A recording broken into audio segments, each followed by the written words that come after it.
We're going to talk about Mr. Williams James Basie, better known as Count Basie.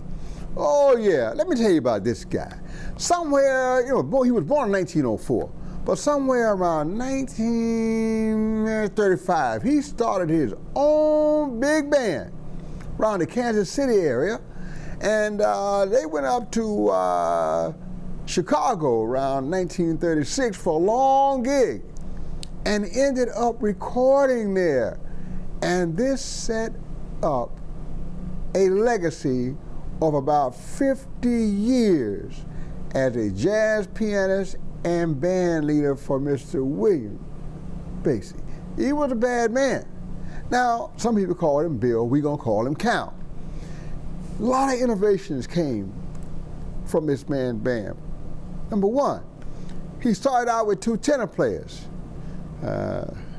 Had Prez in there, Lester Young, and this guy Herschel Evans. And Prez couldn't stand Herschel Evans' vibrato. He just thought that was just the most annoying vibrato.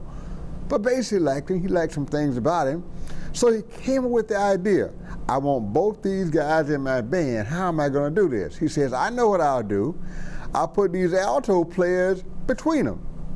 And the idea of the split tenors in a big band became standard from that point on. And it only came about because of the ingenuity of Count Basie in resolving a conflict between Prez and Herschel Evans. Oh yeah, other guys that came through that band, man, great Freddie Green.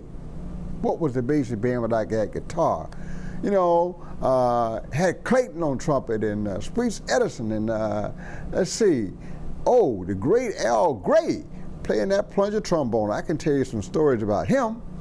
I know many singers like Jimmy Rushin and Joe Williams and so many other great ones, even Billie Holiday for a short while. But let me go back for a while. You see, many people associate with him with the Kansas City sound. He's not from Kansas City, not even close.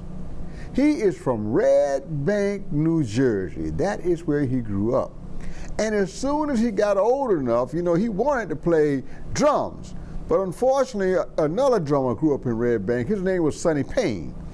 And once the Count heard Sonny Payne, he realized he was never going to be a drummer like that, so he went ahead and became a full-time pianist. Smart man.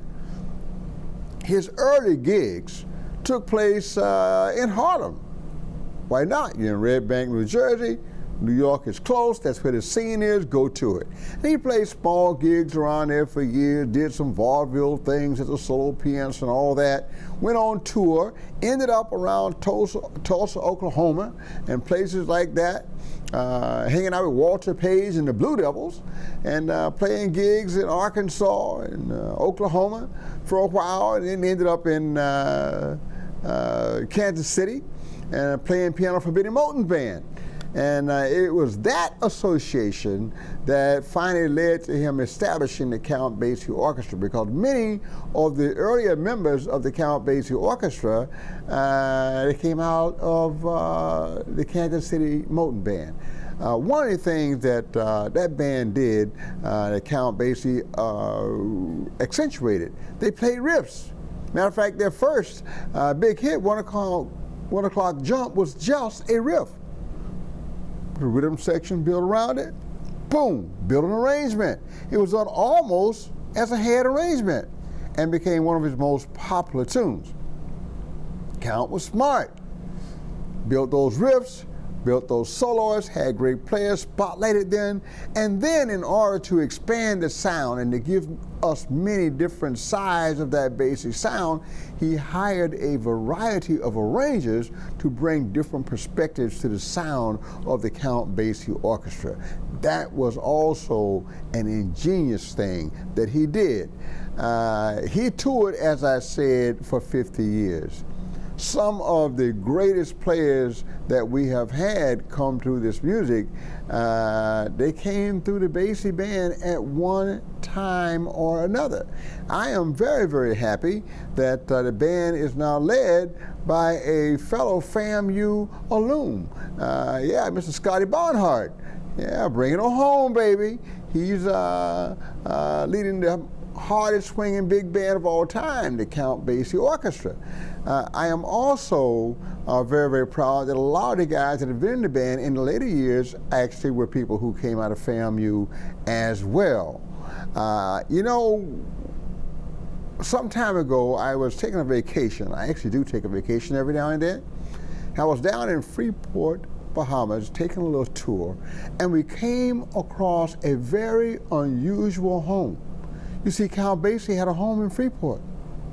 And lo and behold, if he did not build his home in the shape of a grand piano, oh yes, I'm not exaggerating, the shape of a grand piano, which shows you Count Basie not only contributed to this great music in a profound manner, but he appreciated what this music had done for his life to the point that he built his home in the shape of the grand piano that had brought him from Red Bank to Harlem, to Kansas City, to Chicago, and indeed all over the world, and has left his legacy in the history of jazz as the man behind the swingingest big band sound ever.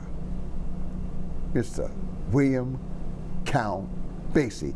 And how did he get that name? Being introduced on the radio station. And there was a group called the Barons of Rhythm. And when it got time to introduce Count Basie, you couldn't say William. So the announcer just made up a name that denoted royalty. Count Basie. And that name stuck, and he earned every ounce of it. So, ladies and gentlemen, I just got through telling you about one of the most important big band leaders and pianists. Oh yeah, don't forget his signature piano riffs at the end of almost every tune. One of the most important jazz musicians in the development of this music, particularly big band, swinging big band, jamming big band, Count Basie. Thank you.